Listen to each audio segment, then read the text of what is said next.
You guys watched any of these? No, I have not. I'm so sorry that I have not watched that. Don't be. It's no big deal. I merely ask as a frame of reference. Um, just to see if you guys know what I'm doing. I'm essentially just talking to people I know in different walks of life, and ideally different parts of the country that are going through all the same shit that everybody else is going. Especially in we're on this now. We're on this crest now of this reopen fight. Open or protect or whatever. But do me a favor, Colin. You're furthest away. Introduce yourself for the listeners at home. Say who you are and what you normally do. Hey, my name's Colin Cameron. I am in Hanover, Pennsylvania, which is right outside Gettysburg, Pennsylvania. My dog's being an asshole right now. You'll have that. And I am a real estate agent, and I help run a group called Small Town Agents. Nice. I'll get him to stop. Hold on. It's because of me. Animals hate me, which is a joke, really. Animals usually really like me. It's not my fault. Don't blame it on me. I'm totally blaming it on you. Where's Aaron from? Aaron, talk to me. Who are you? Where are you from? It's always a good question. Who am I? And where am I from? In this quarantine days, I've been asking that quite a bit. My name is Aaron Binik-Thomas. I did not hyphenate my name on my own. My parents were hippies. They thought it was a great idea. And it's led to 34 years of a lot of confusion for teachers. Usually, I'm always the guys like, Aaron, like, that's me. Yeah. Not even sure. I'm from Cincinnati, Ohio, born and raised. And, once you step foot in Ohio, you're kind of stuck in the whole state. Like there's no way out. Local real estate agent. I sell houses from time to time. From time to time. Now, Aaron, I have the first question. Yeah, what's up? if your name's hyphenated and they agreed upon it, and they were hippies, does that make it a joint decision? Done. I think that question is a little bit higher than my. Right. All right, Scott, you can take it. No, man. Part of the reason I never do this with just one-on-one is because I always like a circumstance where the people that are here talk to each other rather than me. It works. It works out beautifully. So, Pennsylvania, Colin. Pennsylvania was one of a myriad of states. Actually, I think it just ended up being New York and Pennsylvania because California changed their mind pretty quickly. Who cease and desisted real estate business. Yes, I'm on a raft without a life vest. Now, I consider D-Day the 13th of last month, Friday the 13th, because the following Monday is when most of the governors across the country made their little, the closure determination. How long has it been since you were allowed to actually practice your craft? And I mean real estate.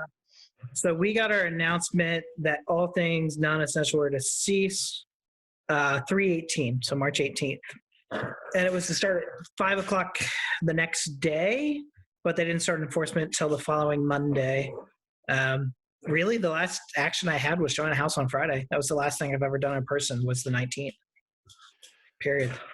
Really? Okay. So it was that literally the very next day you showed a house in person. That's the last thing you did.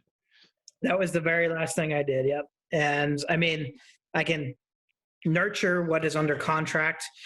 I mean, we're lucky enough to get like 3 homes under contract that we'd shown before the shutdown, like while we were shut down. But yeah, we're kind of useless. And I'm also in this weird position too, it's hard to tell my sellers that it's advantageous for them to sell right now and that they'll get top dollar. Some areas that'll work sight unseen, but here in South Central Pennsylvania, I have 20 buyers or so right now, and only one of them would be willing to make an offer sight unseen. So, yeah.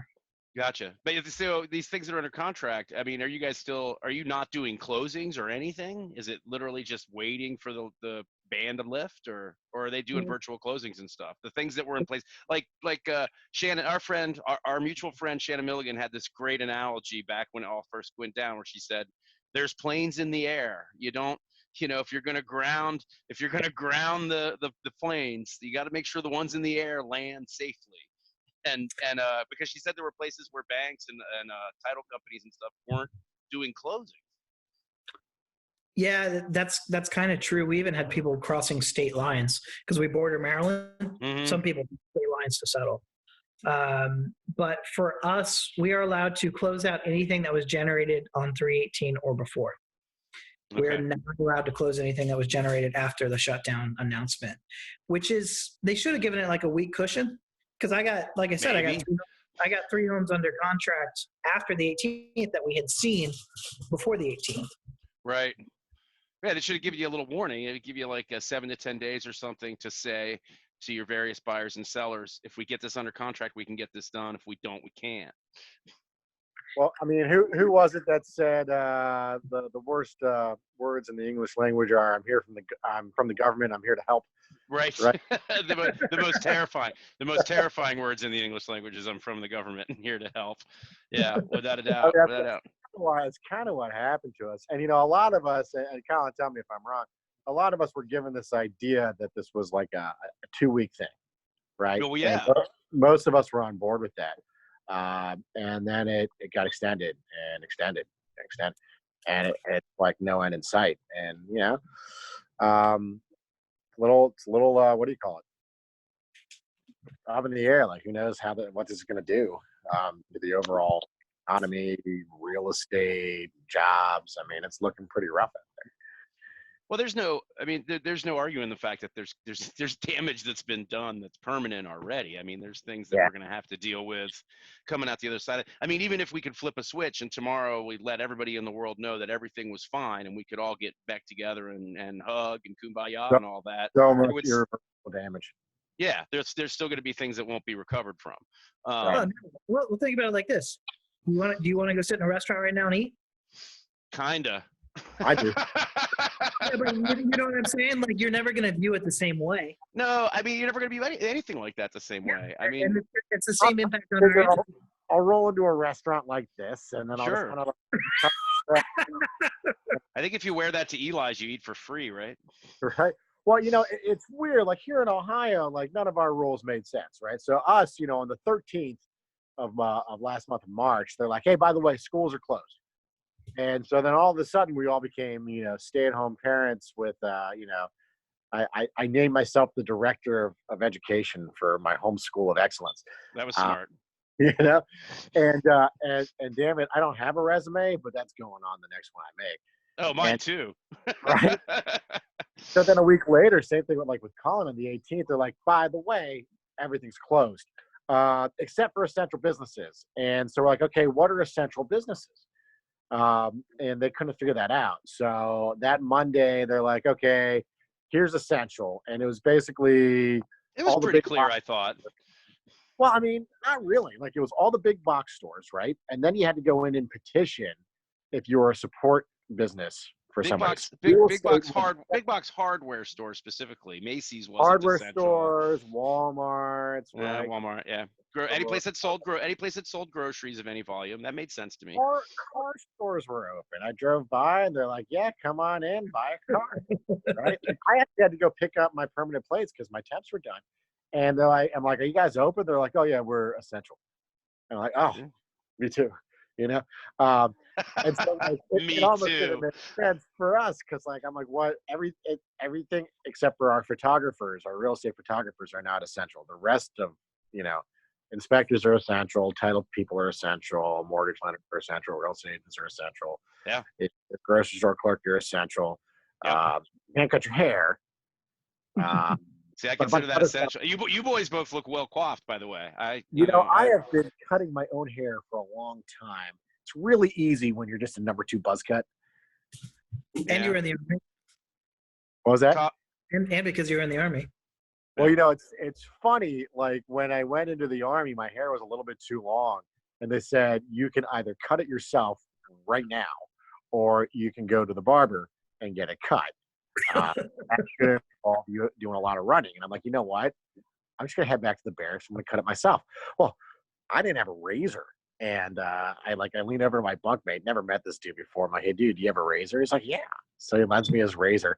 It was a beard trimmer. And if you know anything about beard trimmers, the numbers on them stand for different measurements than a head trimmer. So I was small. But it was even. It was even. Looked great. Right. massive ears were gigantic, man, and these guys never stopped growing either. Like, I don't know what it is. You know? Colin, But so They are prominent. our business is still open, right? We're still allowed to sell real estate. They put a how's it lot of. going though? I mean, honestly, how's it going? I've actually listened to you do these market reports, I do. and I've been listening to them. And despite being licensed myself, and despite, as you know, being working in an industry for many years now, connected with real estate pretty closely, your market reports don't make any fucking sense to me. How's it really going? I mean, it doesn't make any sense to me. I mean, every once in a while you say things like, which is really good for us, or, Right. we want this margin to be here. And I can understand the comparison stuff, but generally speaking, I mean, I talk to real estate agents all over the country all day. I do. And most of the markets seem pretty much the same, except obviously in places where you can't do anything. Sorry, Colin. Sure. But I don't feel special anymore either. You talk to a lot of real estate agents? I do. I'm sorry. All day, every day. Well, Colin, I think you and I connected him up to all of our buddies. Listen. Here's the thing. If it makes you feel any better, as far as this goes, this little project of mine, you guys are number 2, Colin. You're the second real estate agent to be on here in 25 episodes. You're the second. Oh my goodness. And Aaron, you're the third. And I'm just calling Which you is third because funny I'm trying to suck because up to I Colin a came little bit. first. Yeah. So You're first. market update out here. We had a big scare. Now, do me a favor. Do me a favor.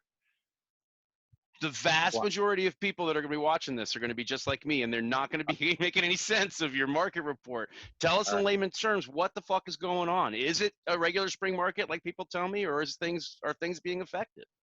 I hate to use the term regular because there really is no such thing, right? But is it the kind of market you would have expected if you were looking at it, say, in December? A spring market, Cincinnati, Ohio. This December, yeah. Where we are today is where I would have expected us to be pre-coronavirus, COVID-19, SARS-CoV, or whatever. So you're saying it's unaffected? Oh no, it's affected, but Okay. It's where we want, right? So okay. So there's this thing that we have called the gap, right? Well, here we go. The gap's going to be it's either going to be positive or negative. We want it to be positive, okay? No, it's between listings and pendings. Listings and pendings, right? So I told you I watch these things. If you're positive on the gap, the difference between the listings and the pendings, that means you have more under contract ready to sell than you do that's available on the market. It's actually on the market. On the seller's market, that's where we want to be. As we want to be north, we want to be positive on the gap, right? That helps control our inventory. We measure things in months of inventory. So we have basically a month and a smidge worth of inventory, which means if you're a seller, it's a great market to be in because everybody wants to come after your house. There's not a lot of it. So if we stop, it's a valuable piece of information to try and lean people into listing with you. Right? Now, the next important thing to do is to track that gap. We want to see what the market trends are, right? Is the gap going up or is it going down? Are more people selling and less people buying? Right? Like what's going on? If the trend is making that gap smaller and smaller, well, we're heading towards a buyer's market, right? If the trend is making it bigger and bigger, we're heading to a bigger seller's market. Okay? So the more pending you have than active, if that keeps going up like that, that's what we like for our sellers. So, terrific. So where's Cincinnati right now?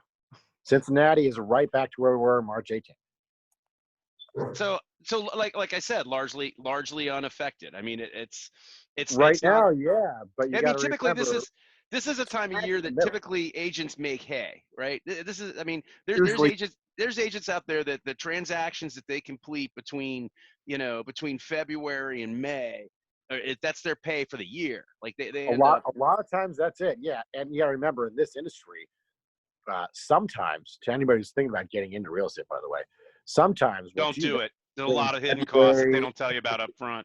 Well, there are, but sometimes if you're good at what you do, what you make between February and May is 2 or 3 years income for what you could do as a job somewhere, right? I get that. I mean, and the successful agents obviously, Colin, you can chime in anytime. The successful agents obviously, do better than most people at an average job. And there's a lot of the lure of like, make your own hours and, your business is up to you. You're really working for yourself and so on and so forth. But that doesn't change the fact that the vast majority of real estate agents make less than the average paying job. And almost half of real estate agents don't have a transaction ever, even in Well, a year. most agents are. Also true. So Scott, this is what I'll tell you. For my prediction of where I am, I think that I will sell 20 to 25 less homes this year. See, that's a And big bite. it's a huge bite.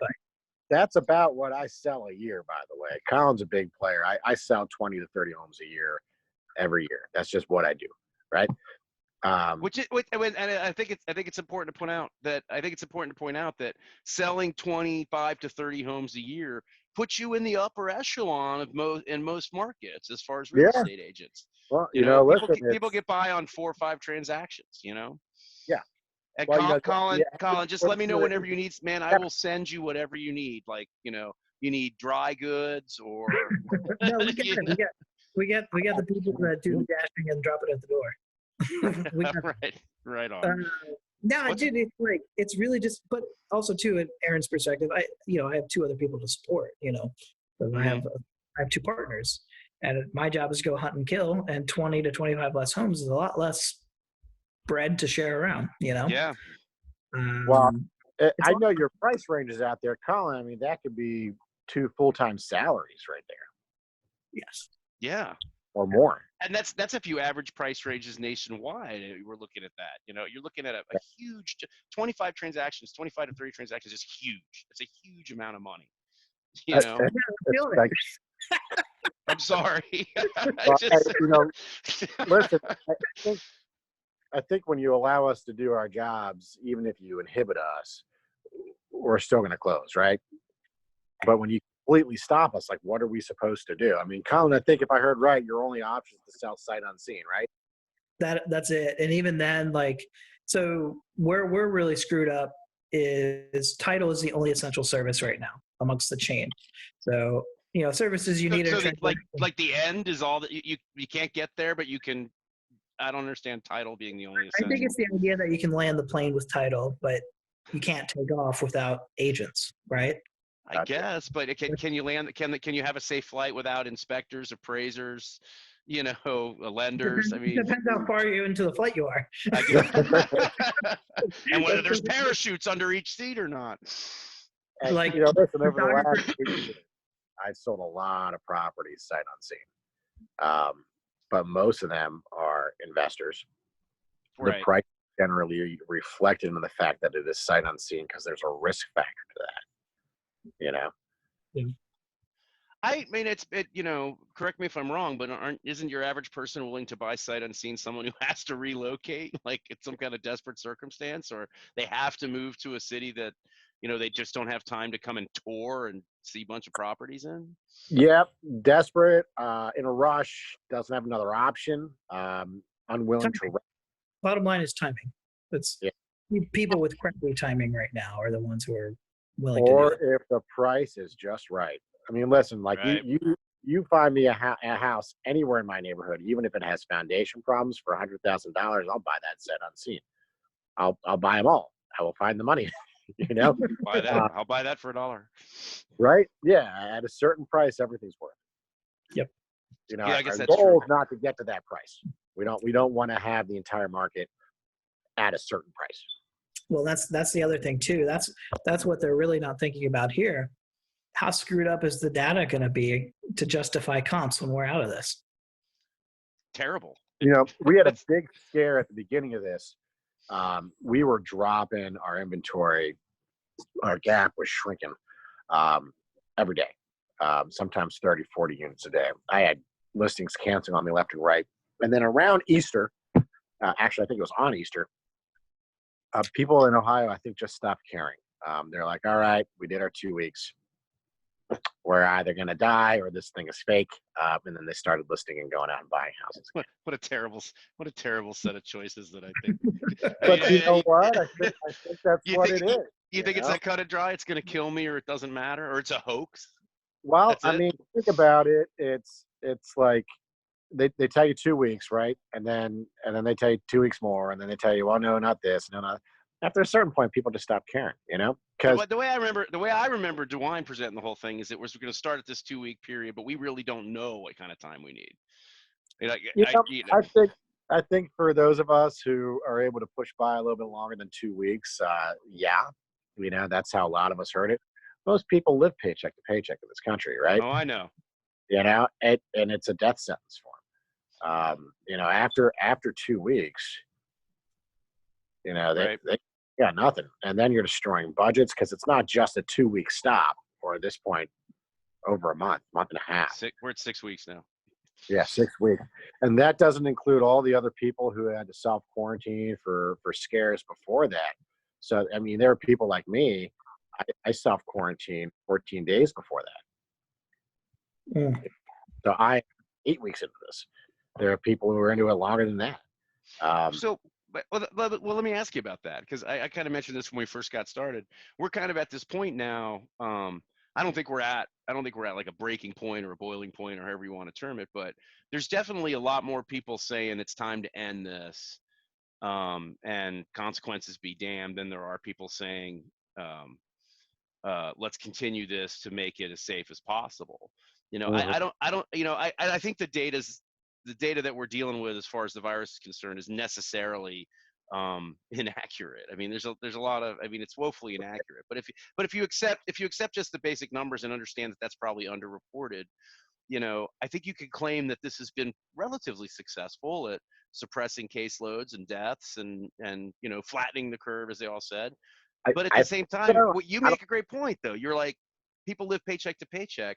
I mean, obviously, Colin, you would love it if tomorrow you guys were declared essential again, or at least able to operate. I mean, I would you? no, I wouldn't actually.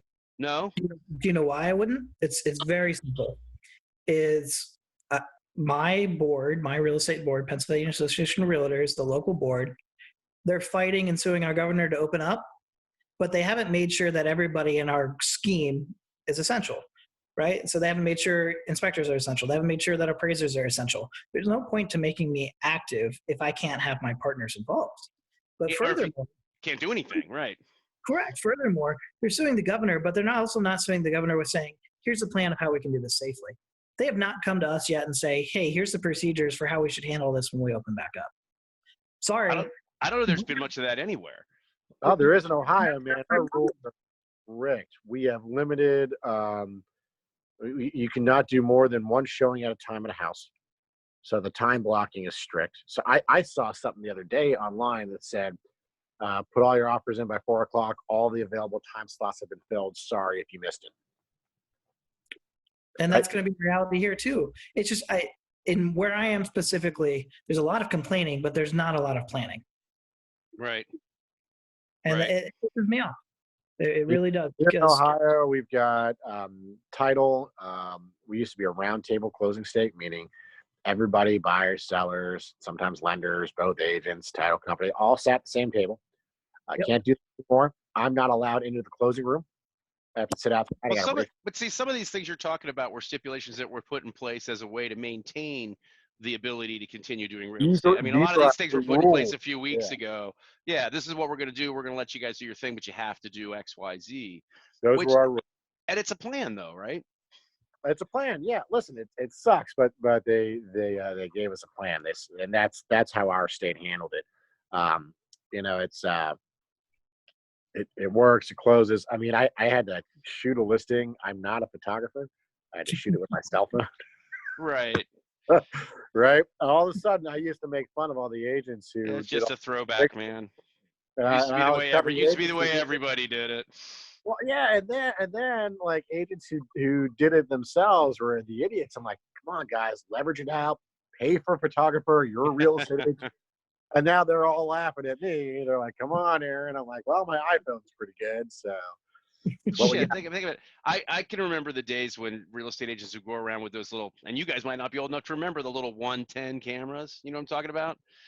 No, little 110 cameras like Instamatics. You just press the Oh button. yeah. It's got a built-in flash, and then they'd walk down to the Walgreens to have the one-day photo processing done.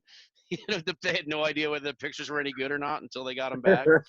We live in a beautiful age of technology, gents. I mean, It's We true. do. I we wouldn't do. have minded The it. phone you're carrying around, the camera you're carrying around on your phone is better than most cameras people were carrying around to take pictures for their vacations just a few years ago. Oh, yeah. And they're also almost idiot proof in some cases as far as rational pictures go. It's funny. I used to carry a little disposable camera in my glove compartment when I started driving in case I got in a car accident. Sure, that sounds so much like you as to be amazing.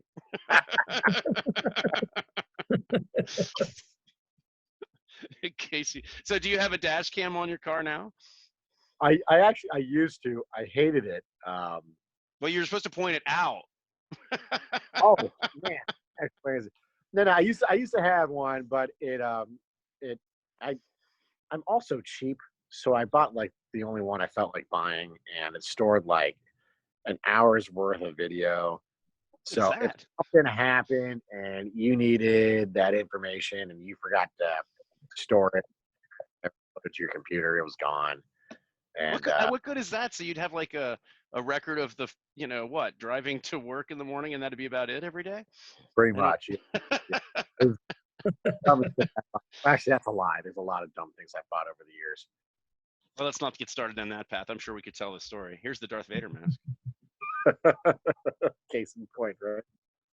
What's your gut instinct say though? I mean, to your point you made, Aaron, about people are losing money. I totally feel, I have lots of friends that are still in the restaurant industry and haven't made any money in weeks. Me You too. know, I have friends whose restaurants are shut down. They can't recover. but at the same time, I mean, part of me, oh no, there's restaurants. Shit, I don't want to gloss over that. I don't want to go past that. There's restaurants that are never going to reopen. A lot. There's bars that are never going to reopen.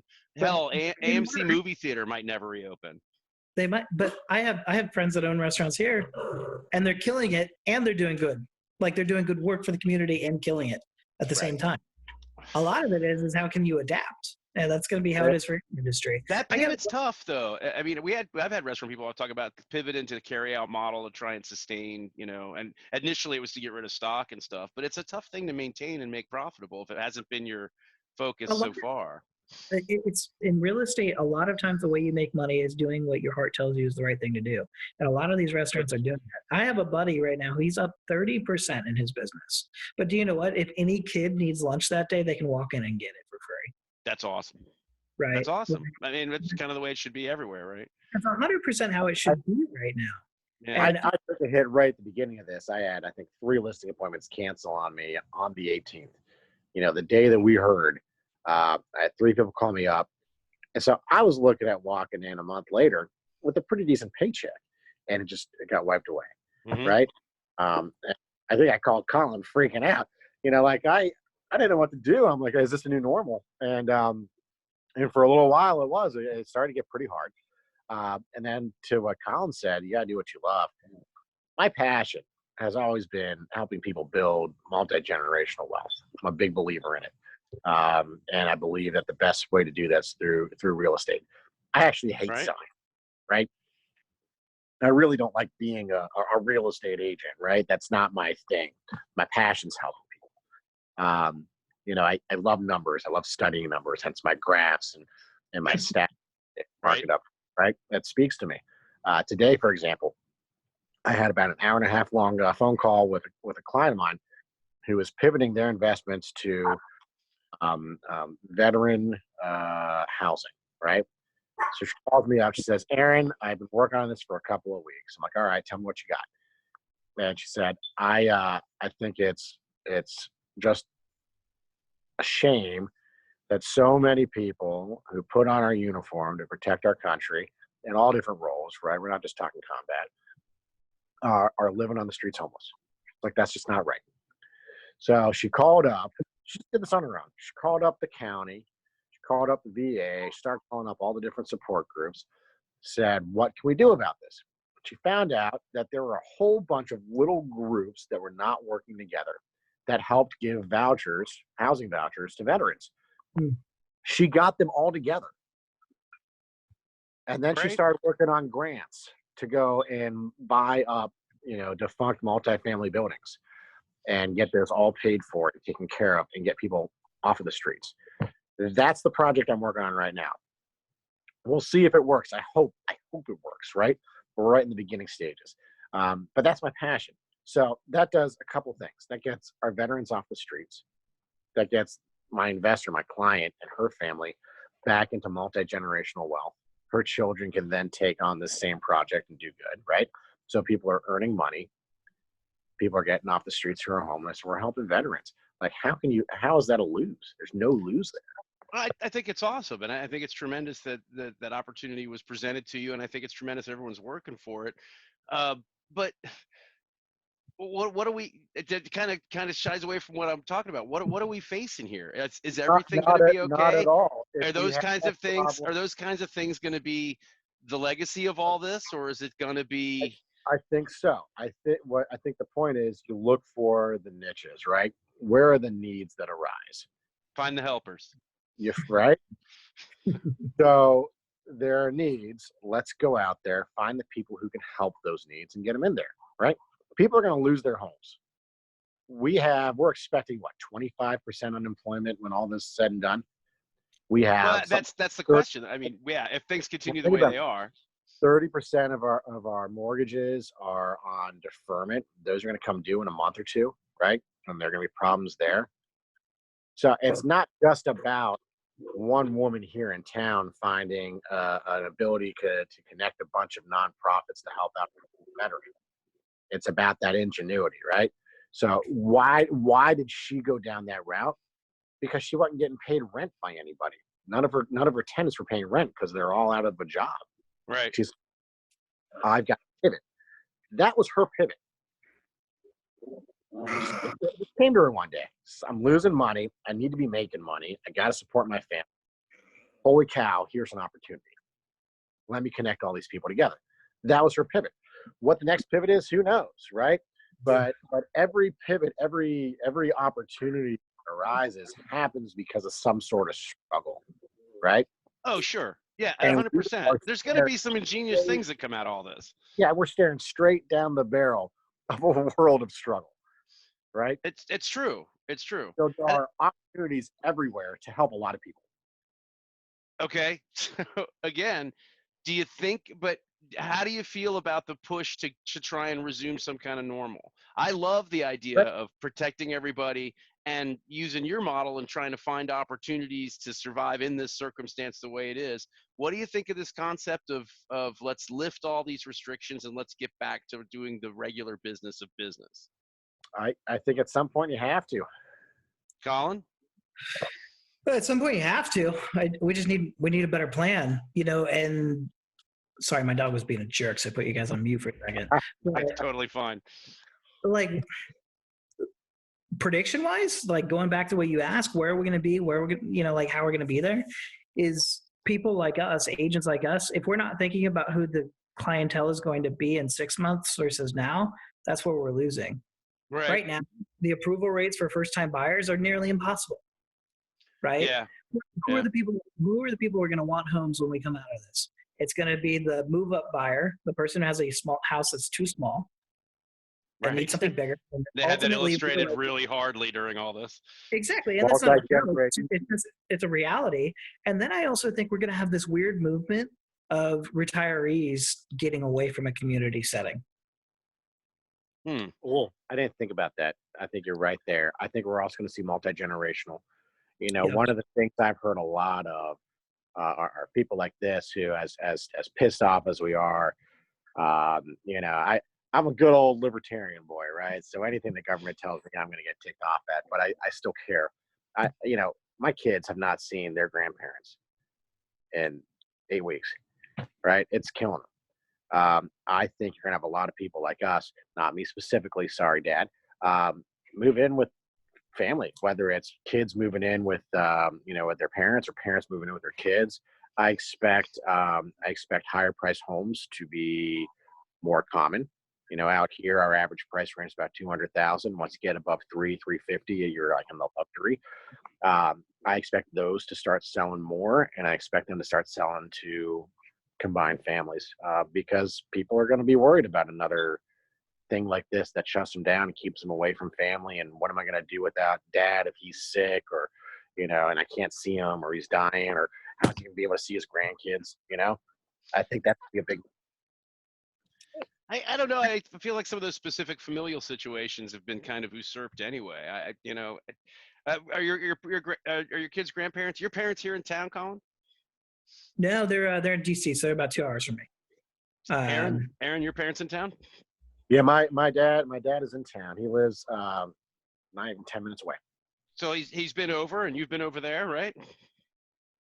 No. No, I mean I saw him from like 6 feet to pick something up, but I wanted to give him a hug. I wanted to hang out with him. Can't do that stuff, Right. Dad in DC, Colin, 2 hours away. So you obviously haven't seen him in 2 months at least, right? No, I haven't seen either one of them. Yeah, we do have to figure out how to get all back together. I want to bring it back to your last question too, is how the hell is the government going to have us go back to work when we still have another month and a half of homeschooling? For right. 2 income families. Right. Yeah, school's been called. I'm really confused by that. And I can tell you, Aaron and I are in an industry very full of single parents. There are going to be a lot of really screwed real estate agents out there. Yeah. There are going to be a lot of people who are either going to innovate or not. Yeah, a lot of them. I'm innovating. Listen, right now, I've always woken up early with my kids, right? That's my schedule. I wake up early, I put them in bed. That's like my big thing. But I wake up, we usually start early in the morning. They've got playtime until their first Zoom call, which is like 9 o'clock, right? So those 2 hours, whatever they want to do, you're eating breakfast, dad's catching up on emails, dad's making phone calls, all that kind of stuff. Then we got school for a couple hours, right? Then we got recess. Dad's catching up on emails, dad's catching up on phone calls. And then we go back into the afternoon, we get some more school and get some more playtime. And then, Scott, you were trying to get in touch with me, and what did I keep telling you? Night. Couldn't do it. Too busy. Night. Too busy. How about 9 o'clock? How about 10 o'clock? No. I used to be the real estate agent who said, don't call me after 7. I am now the real estate agent that says, call me before 9 a.m. or after 8, right? And I'll return some emails in the middle of the day. That's just how it is right now. And there's nothing we can do about it. And my clients are totally okay with it because you know what? They are the same way. I was going to say, a lot of them in the same boat. Yeah, everyone's in the same boat. Yeah, I mean, I don't know. I guess, but to me, the debate's always whether it's not. I mean, I agree 100%. There needs to be some kind of plan. I just know that there's a swell of people that are like kind of angry about the circumstances we're under and wanting to change it. But at the same time, I don't know. That wasn't necessary. That's the thing is I don't know. Like I was saying before, I don't know if it wasn't the right thing to do. I don't know if we've not done exactly what was the best thing to do to keep down cases, to keep down deaths, to reduce spread, et cetera, et cetera. And I don't know if we're going to like kind of negate that accomplishment by rushing things out, especially like you said, Colin, without any kind of plan. Yep. And that's just really where I am is I want a plan. I don't have a lot of faith. I don't know about you guys, but I typically don't have a lot of faith. Like, I mean, when it comes down to something like this, we're talking about people washing their hands and people wearing masks or whatever it is, or just exercising, reasonable caution when it comes to the spreading of germs. I don't have a lot of faith in the average person. I've been going out. I'm the point person for my house, and it's the same deal here. It's up early. The kids have their Zoom calls, and it's lunch and breakfast, blah, blah, blah. I have the same shit here. But I'm also the point person. My wife has asthma and a thyroid thing, so she's not going anywhere. I'm the point person. I go out and get the groceries and stuff. And much as I hate to admit it, I'm not, I'm not wearing masks. I might have I might have the wipe for the, touch screen at the grocery store and stuff, but I'm not, I don't know. I'm not hugging on people. And Right. Colin, you have an experience that says, Aaron will tell you, I'm a hugger, man. I'll put my arms around the checkout girl. She's really nice. I've been a big hugger for years, and now I don't want to touch people. Listen, I've always been a neat freak. Like I live in organized chaos, but